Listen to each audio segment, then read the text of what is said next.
શિવત્વ પામવા માટે સૌનકજીએ સુતજીને પૂછ્યું કે શિવત્વ પામવા માટે મુખ્ય સાધનો કયા? તો એના 3 સાધનો કયા? જ્ઞાન, ભક્તિ અને વૈરાગ્ય.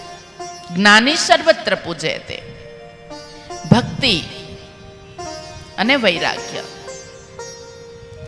ભક્તિ વિનાનું જ્ઞાન પણ નકામું છે અને ભક્તિ વિનાનો વૈરાગ્ય પણ નકામું છે.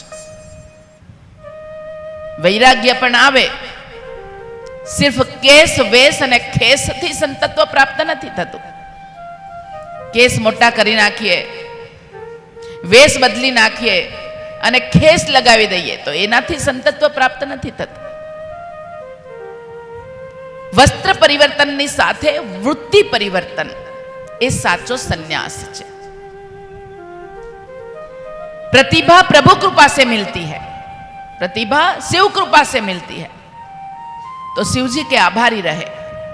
આ પ્રતિભા જે મળી છે એ ભગવાને આપી છે અને દરેકને અલગ અલગ પ્રતિભા આપી છે. કોઈને કીબોર્ડ પર હાથ ચલાવવાની, એવા કેટલા બધા લોકો આમાં ગાયક હશે.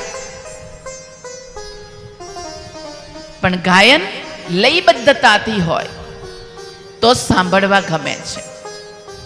જો લય તૂટે તો પ્રલય થાય.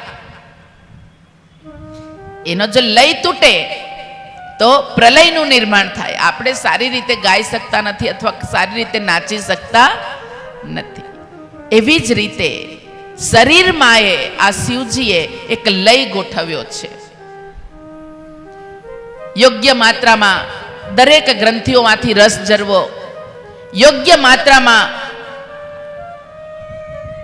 અષ્ટચક્ર નવદ દ્વારા જે બનાવ્યા એના દ્વારા આપણા આખા શરીરનું જે નિર્માણ થયું, પંચ તત્વ, પંચકોશ, પંચ પ્રાણ, હૃદય પ્રાણ, પ્રાણ એક જ છે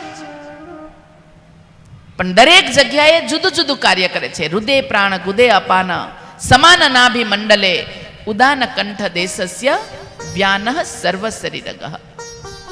એ અલગ અલગ જગ્યાએ અલગ અલગ કામ કરે છે. તો આપણી ભીતર જે પ્રાણોની શક્તિ છે એ પ્રાણો સાધના, પ્રાણ ઉપાસના, જેને કહ્યું ચિંતન મનન નમન, કે ભક્તિ, કે ભક્તિ પૂર્વક આપણા શરીરને પણ, એમાં પણ જો લયબદ્ધતા તૂટે, બ્લડ સર્ક્યુલેશન સિસ્ટમમાં જે લોહીની ફરવાની જે ગતિ છે એ જે એમણે નક્કી કરેલી છે એ જો ન હોય તો એને આપણે હાઈ બીપી, લો બીપી કહીએ છીએ.